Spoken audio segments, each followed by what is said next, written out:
The silence that followed the vote was heavy enough to crush a planet. The Galactic Council chambers, usually filled with debate and diplomacy, were instead haunted by the unspoken truth that everyone now feared to voice. Earth had gone dark, not destroyed. Not isolated, just silent after the massacre at Ganymede. After billions of lives had been lost to the Zyrek Dominion's pacification campaign, humanity had sent one final message to the stars. Now we stop being civilized.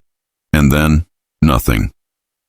No transmissions, no trade convoys, no diplomatic envoys, just static on every frequency that once hummed with Terran life. For months, the Council tried to interpret the message. Some said it was a threat, others a declaration of war. But the few who truly understood humans whispered that it was something far worse. It was a promise, the disappearance of Earth Ambassador. Rentai of the Cathel species had once sat across from human diplomats in the shining halls of Luna Prime. They had been clever, warm, and infuriatingly unpredictable. Now he found himself staring at an empty sector of the galactic map. The Sol system, once a hub of trade, art, and warship design, was gone from every navigation chart. Any ship that approached its borders simply vanished. Sensors went dead, jump drives failed, and then came the whispers. Captains who claimed to see things in the void. Human ships with no registry, fleets moving without light, without engines, like shadows under the skin of space. Rentai didn't believe in ghosts, but he did believe in humans, and he knew ghosts were exactly what they'd become. Who? The Zyrek Dominion learns fear. The Zyrek Dominion, emboldened by their victory at Ganymede, spread further into neutral space. Their fleets were vast, sleek, and unstoppable, or so they believed. Their broadcasts spoke of dominance and destiny. They mocked the silence of Earth as cowardice. That was when the first reports began. A Zyrek mining convoy disappeared over Proxima Centauri. Then a troop carrier near Tau Ceti went offline. Every soldier aboard missing, every weapon disassembled. At first they called it sabotage, then pirates, then humans. When one of their dreadnoughts limped back into port, its captain, half mad, trembling, told a story that froze even the Zyrek generals. They came from nowhere. No heat signatures, no drive trails. Their ships were black, shaped wrong, like shadows torn out of the void. They didn't broadcast. They didn't negotiate. They just took us apart. Every weapon jammed. Every drone turned against us. They were inside our systems before we even fired a shot. The Council dismissed it as hysteria, until the recordings arrived. 3. The Black Ships of Earth. Footage spread like wildfire across the galactic net.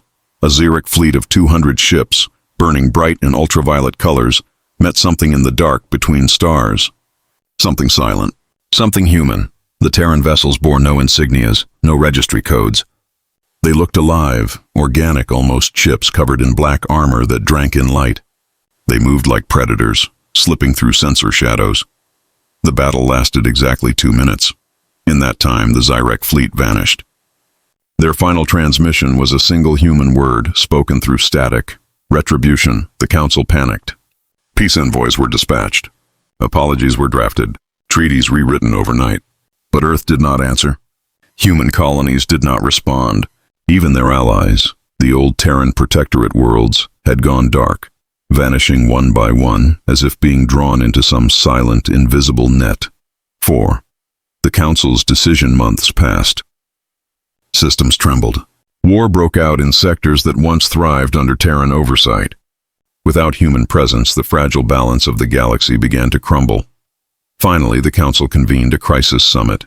Ambassador Rentai stood before the assembly. "I warned you," he said quietly. "You called them primitive, barbaric, emotional. You saw their restraint as weakness. But restraint is the only thing that held them back." "Held them back?" barked a Zyrek delegate. "They are nothing. A single system, an upstart race barely bound by morality." Rentai interrupted coldly. "And now that morality is gone." Silence rippled through the chamber. "Humans fought their entire history to become civilized," he continued, "to temper their instincts with compassion. You murdered billions of them, and now you've told them that compassion was a mistake. The Day of Iron Rain." The first human retaliation came on the one-year anniversary of the Ganymede Massacre. At 0300 Galactic Standard, every Zyrek shipyard, orbital fortress, and planetary capital came under simultaneous assault. No declaration of war. No warning, just impact. Dozens of black projectiles entered the atmosphere of Zyrek Prime. Not bombs, not missiles. Each one released a storm of metallic shards that cut through energy shields like vapor, slicing through fleets and fortresses alike. Entire cities went silent in seconds. When the storm ended, the planet's sky bled iron dust. The survivors, few as they were, found a message burned into the surface of the planet's capital plaza. You wanted a galaxy without civilized humans. You have it now. 6. The hunt for Earth fear gripped the galaxy.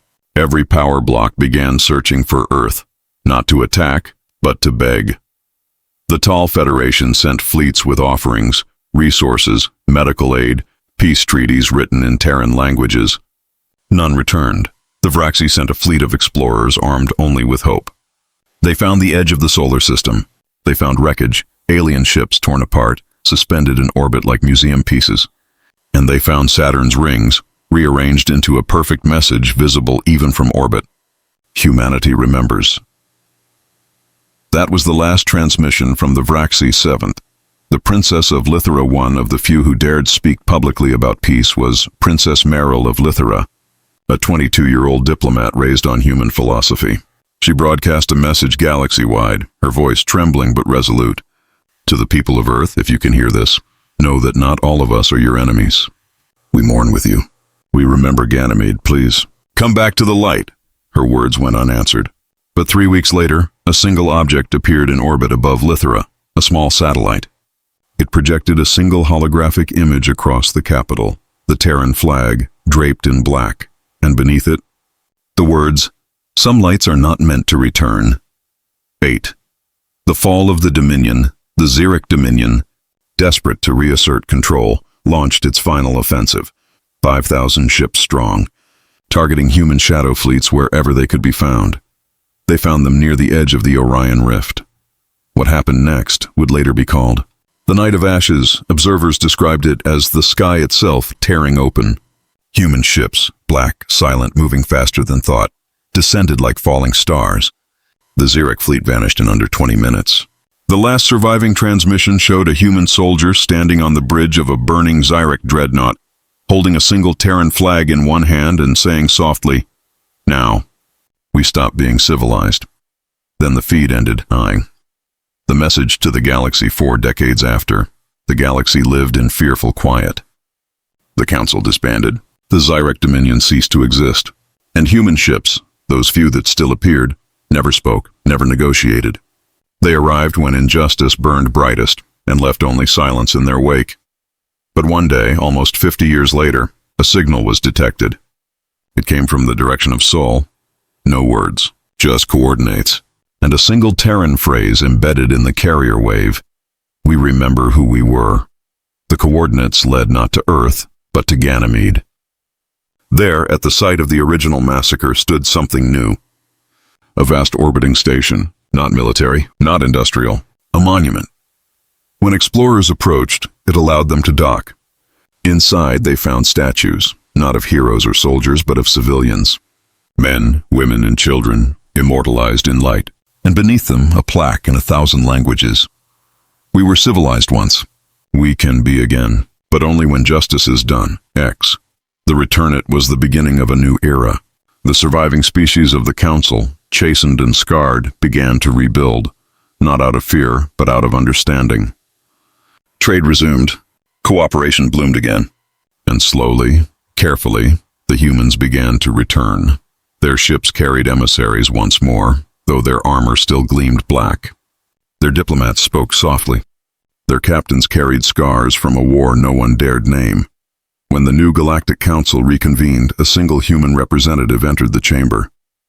He was unarmed, calm. The room went utterly still. Ambassador Rentai was the first to speak. "Humanity," he said with a bow, "we're relieved to see you again."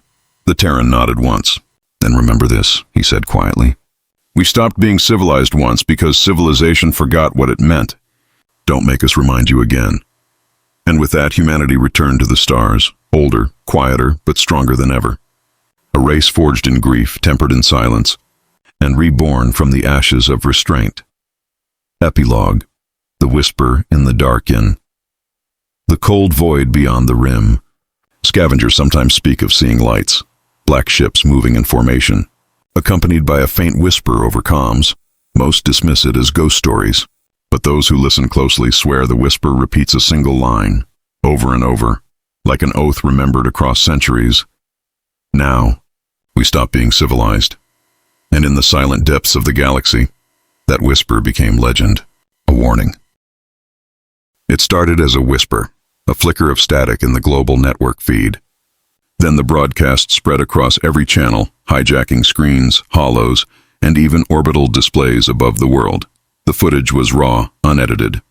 The colony of New Horizon, humanity's proudest off-world settlement, had been wiped out.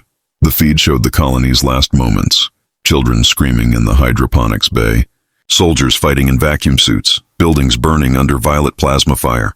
Then came the symbol, 3 interlocking claws, glowing crimson. The attackers called themselves the Zyrek Dominion, an expansionist species that saw humans as trespassers on sacred ground. They'd sent no warning, no ultimatum, only slaughter. 50,000 civilians gone. Every broadcast cut with a single line of alien speech, translated roughly by the surviving AI relays. You were warned. The stars belong to the strong. The reaction across Earth was instant and electric. The United Terran Assembly, usually slow, cautious, bound by bureaucracy, went silent for 6 hours. Then came the statement, broadcast live from Geneva Dome, the seat of the Assembly Council. President Lianzhou stood before a world of 13 billion, her voice calm but deadly.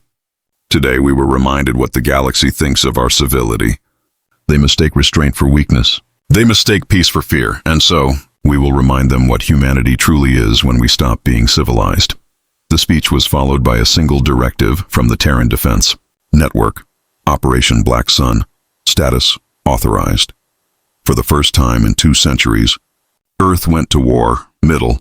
The silence before the storm, the rest of the galaxy watched in dread.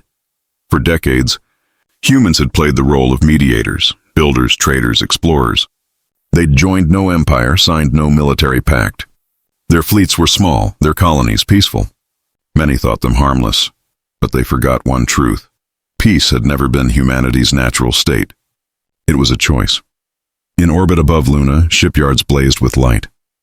The Terran Vanguard fleet, silent for generations, was reactivated. Forgotten orbital foundries roared to life, spewing out vessels with names like Retribution, Iron Will, and Gravesinger. And then came the old weapons, ones even the Galactic Council thought destroyed. Project Ares, Project Prometheus. Weapons of last resort, stored in vacuum vaults under the Antarctic Command Hub.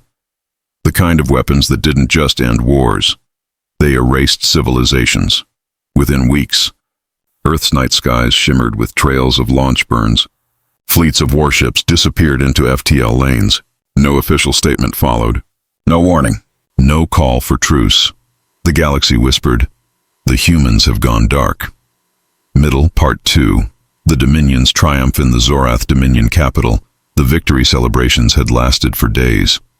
The High Commander Zorkalven stood on his spire balcony as banners of scorched Terran colonies fluttered across hollow screens. "They will not retaliate," he proclaimed. "Humans are fractured. They talk of law, of diplomacy. They have no stomach for blood." The Dominion had crushed lesser species before, the Graal, the Sen, the Kyr, and each time the pattern was the same. Swift attack, swift surrender, swift tribute. But humans did not send tribute. They sent silence. The first Dominion patrol to vanish was near the outer colony world of Paraxis. 2 days later, a border garrison reported sensor anomalies, distorted FTL echoes that vanished upon scanning. By the end of the week, 7 Zorath outposts had gone completely dark. Then came the human transmission, brief, cold, and final. "For every life you took, we will take 10. For every scream, 100 echoes. You wanted to know the strength of humanity.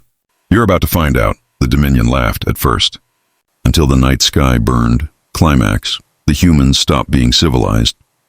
began with the Battle of Coral Prime. The Dominion's fleet, 2,000 warships strong, met the Terran vanguard near the gas giant's upper atmosphere. The Zorath expected a conventional fight, tactics, formations, predictable engagement. They didn't understand what uncivilized meant to humans. The first human ships didn't engage from a distance. They rammed. Massive dreadnoughts with magnetic spikes tore through the Dominion lines like knives through flesh. Human vessels detonated reactor cores intentionally, turning themselves into weapons of pure light. Then came the drones, hundreds of thousands, swarming like metal locusts. Each carried an AI core with a single directive: eliminate command nodes. They didn't stop when damaged. They didn't retreat. They simply adapted. The Zorath command ships, enormous spires of biometal, were shredded in minutes. Zorkal Ven watched from orbit as the impossible unfolded. The humans fought like creatures with nothing left to lose, like the ghosts of their own past wars reborn in steel. When he tried to send a surrender signal, he found every communication relay jammed. A new message appeared across the Dominion network, projected by hacked human AIs. It carried Earth's emblem, a blue sphere wreathed in flame. You taught us the strong rule the stars. Lesson received. Then came Black Sun. Every Dominion shipyard, every city, every breeding world was hit simultaneously by kinetic strikes launched at near-light velocity. No plasma, no lasers. Just raw, primitive mass and fury. Rocks accelerated so fast that entire continents evaporated. Within 6 hours, the Zorath Dominion ceased to exist. Middle, Part 3. The aftermath of fire. The rest of the galaxy froze. Hundreds of species watched their feeds in horrified awe as the Dominion's territory became a wasteland of dust and ruin. The once proud empire was now a graveyard, radioactive, silent, erased. Then came Earth's next transmission. President Joe again, her expression grim.